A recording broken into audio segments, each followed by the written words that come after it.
السلام عليكم ورحمة الله وبركاته. أنا هدى من قناة هوايتي، أهلا وسهلا بيكم.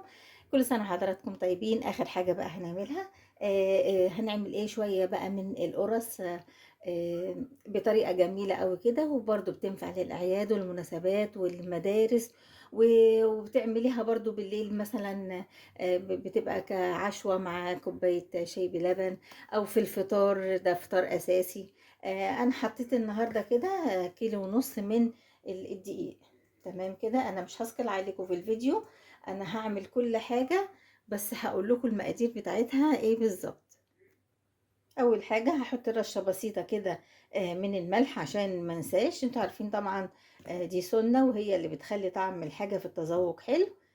هنبدأ بقى نحط بقية المكونات. هحط معلقتين كده من السمسم، عندك سمسم متحمص عادي اوكي، وكمان ممكن الاستغناء عنهم. تمام.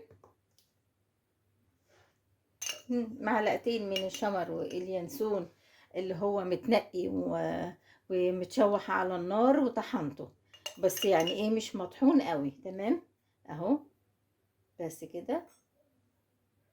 مم. وكده كم معلقة كده من اللبن البودرة عشان تديلها طعم حلو، لان انتوا عارفين طبعا اللبن البودرة بيبقى ليه طعم كده جميل قوي في المعجنات. اهو على كل ادي 4 اهو. تمام.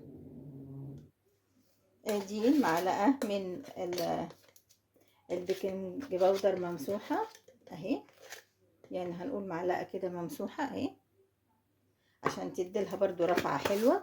وكمان هنحط عندي شوية، اخر شوية من مطرح الكحك اللي هو ريحة الكحك اهو، حوالي برضو معلقة كبيرة اهي، دي الفايدة. تمام. وكمان هنحط شوية من المحلب. مش عايزة برضو تحطي الحاجات دي عادي اوكي، يعني عادي بالنسبة لك.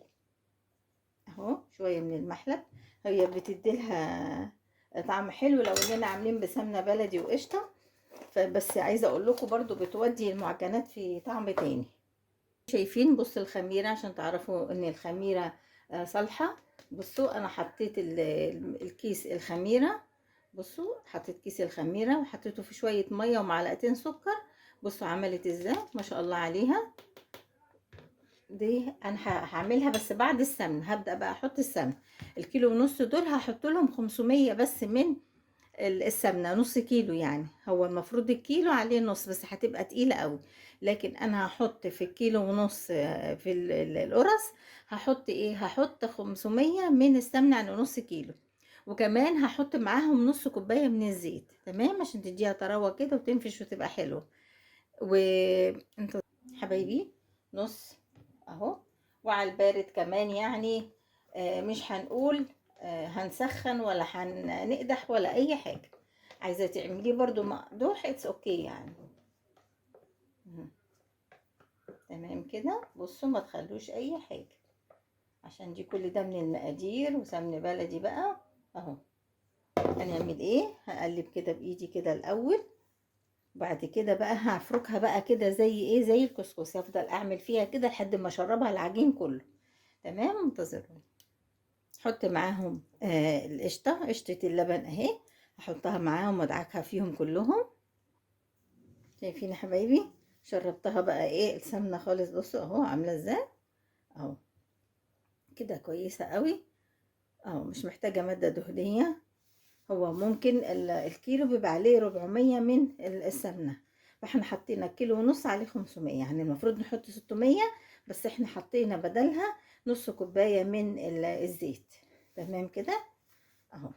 هنبدأ بقى نحط ايه هحط بقى كوباية زبادي اهي كبيرة، كوباية زبادي كبيرة هحطها. خد القشطة برضو تمام كده. واحط بقى ايه معاهم الخميرة، عشان الخميرة فارت خالص هتقع اهو. الخميرة دي كانت كانت كيس وكان عندي شوية حطيتها لهم، يعني ما يقرب كده الكيس ونص يعني بس ما فاضلش بقى حبايبي غير ايه الحليب الدافي اللي احنا هنعملها بيه. بس حبايبي كده بتبقى ان شاء الله كده هتعجبكم. شايفين اهو الزبادي ده بيطريها جدا.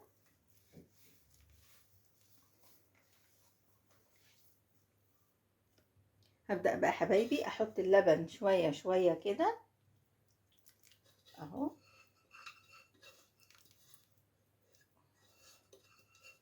عشان اللبن ده كان فيه برضو قشطة، ولو احتاجت لبن تاني عندي لبن تاني في الكيس اهو هحطه لها. ادي حبايبي حطيت بقية اللبن التاني اهو. بصوا هفضل بقى اعجنها لحد ايه بتبقى معايا كده لينة وحلوة كده، يعني شبه ان هي بتلزق. ليه؟ علشان انا عايزة اللقمة تفضل طرية زي ما هي. هخلص بقى الخطوة دي. شايفين حبايبي؟ بصوا هي طبعا ايه يعني مش بتلزق في الايد ولا حاجة، بس طرية جدا اخر جمال، ولسه طبعا برضو ما خمرتش. بصوا اخر جمال وطراوة. تمام كده. ريحتها بقى مش قادرة اقول لكم. كمان ما خدتش خدت النص كيلو من الحليب، وخدت كوباية الزبادي الجميلة دي، وخدت نص كيلو من السمنة، ونص كوباية من الزيت. تمام كده. ادي العجينة يا حبايبي. حتى لو عايزين تشوفوا العجينة بس اوكي، وبعد كده انتي بتعملي بتقرصي بقى ايه براحتك خالص. هغطيها بقى شوية كده قبل ما احضر الحاجة ونظبط حاجتنا. وكمان عايزة اقول لكم انا عاملة العجوة.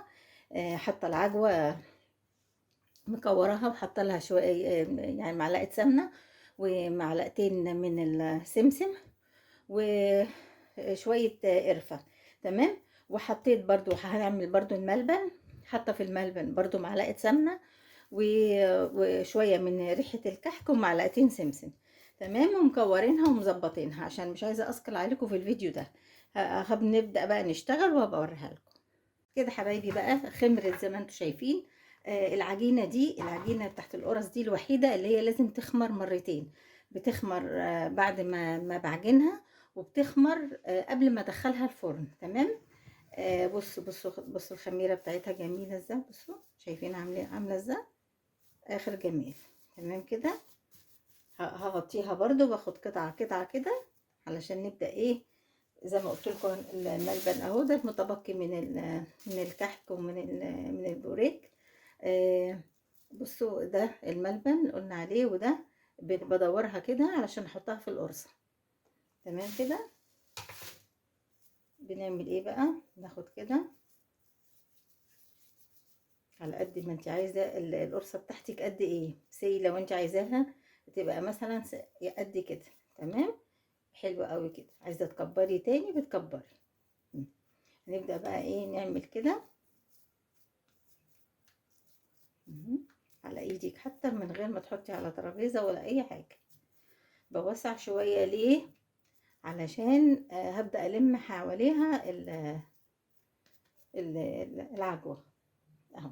هنعمل واحده معاكم كده والباقي انا هخلصه، وبعد كده نبقى اوريهولكم في النهايه اهو. اقفل عليها كده اهو. بصوا اهو.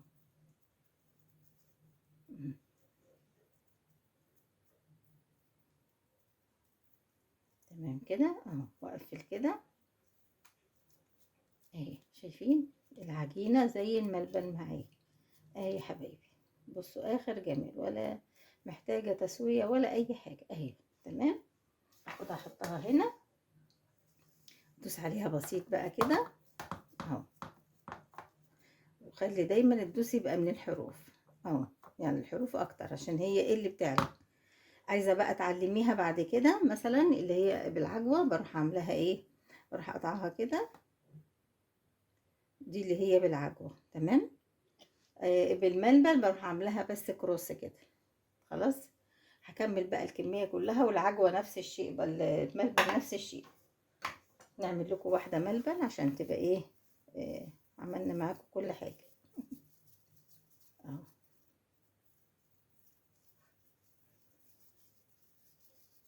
ممكن تكوريهم كلهم مره واحده وتبداي تشتغلي فيهم. بس طبعا انا بنجز علشان ايه، احنا قبل الفطار، فحاول نعمل الكمية بتاعتنا قبل ايه ميعاد الفطار. اهو شايفين، بصوا اهي، وسعي ايدك كده على اساس ان انا ايه هلمها عليها. وبقت تقولي دي رفيعه، لا بصي بقت تقولي ايه تخن ايه، وهتتخن تاني، هتعلى تاني. فما تعملهاش يعني ايه اتخن من كده. عايزه تعمليها واسعه شويه بقى براحتك خالص. اهي برضو ده دوس عليها كده اهي، حتى اي ادورها. بصوا كله بايديكي اهو. تمام، هحطها في النص وهبدأ برضو ألم عليها كده اهو. بصوا العجينة ما شاء الله مش مستحملة اهو. اهو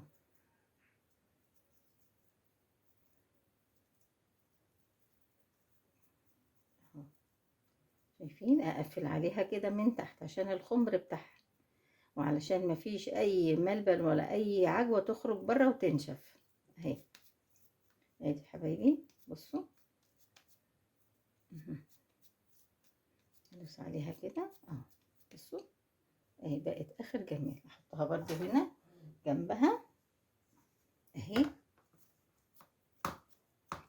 عايزة تعمليها بقى تعمليها كروس كده كده وكروس كده، تبقى معروفة دي يعني غير دي. اوكي كده، يبقى ده اللي هو بالمندل وده عجوه. هكمل بقى الكمية كلها. وعايزة اقول لكم لما يخمر ويعلى برضو شوية هنبدأ نولع الفرن على درجة حرارة 220، واللي فرنه قليل يعليه شوية. الفرن واطي عالي يعني في السخونية يوطيه شوية.